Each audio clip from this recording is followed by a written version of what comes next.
C'est un logiciel de gestion d'activité et de la maintenance qui permet de structurer et d'organiser toutes les actions de la maintenance. La GMAO, c'est tout d'abord la digitalisation du suivi technique et financier de l'ensemble des équipements et des installations de l'entreprise. Le tout est structuré sous forme d'arborescence pour correspondre au plus juste avec la configuration terrain. C'est la colonne vertébrale de la GMAO. C'est un outil logiciel qui contribue à gérer la planification des travaux, la gestion des stocks associés, même la gestion des achats de ces pièces de stock.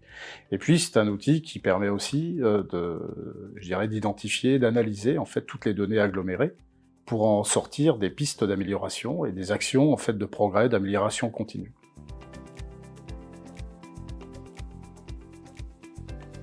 C'est un outil qui est devenu indispensable pour gérer la maintenance, pour organiser, structurer l'activité maintenance, quel que soit le secteur d'activité. La GMAO a pour vocation d'identifier, d'inventorier tous les matériels maintenus de manière hiérarchisée, structurée. Et au-delà de ça, c'est également un outil qui permet de répertorier absolument toutes les actions de maintenance qui ont eu lieu ou qui vont avoir lieu sur tout élément maintenu. L'objectif étant de fournir à chaque utilisateur un historique précis, daté, de tout ce qui s'est passé, de façon à aider et favoriser les prochaines interventions, à monter en compétences, à gagner en efficacité, en réactivité, à permettre d'avoir aussi aux uns et aux autres un support de connaissances systématiquement accessible et relayé aujourd'hui par des applications mobiles sur le terrain.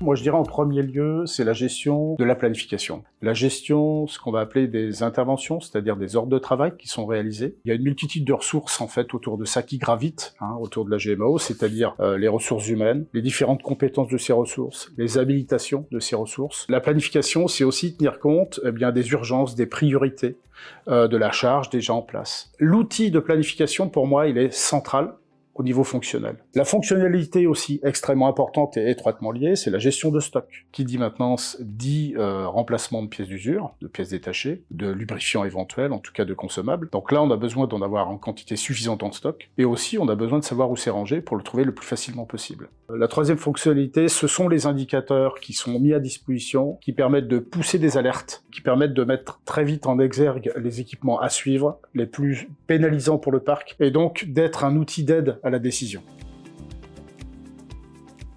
Le rôle du futur professionnel de maintenance, c'est d'exploiter pleinement son outil de GMAO, de veiller du point de vue management à faire en sorte que chaque utilisateur adhère avec l'utilisation de l'application, avec son concept, avec le bien fondé. Il doit en déduire les équipements qui sont pénalisants. Ça va lui permettre d'identifier, de focaliser des actions de maintenance sur des équipements qui sont pénalisants. Ça va lui permettre effectivement de gérer ou en tout cas de rectifier sa gestion d'interventions récurrentes, par exemple de maintenance préventive. Ça va lui permettre d'améliorer sa gestion des stocks, c'est-à-dire éviter le surstock, et puis peut-être aussi faire de la place avec des pièces qui sont devenues obsolètes, ou des pièces qui tournent pas suffisamment, qui ne sortent pas de l'année. Ça va lui permettre effectivement d'améliorer son service, c'est-à-dire d'apporter de l'amélioration continue dans son activité, et j'ai envie de dire de privilégier des actions à forte valeur ajoutée.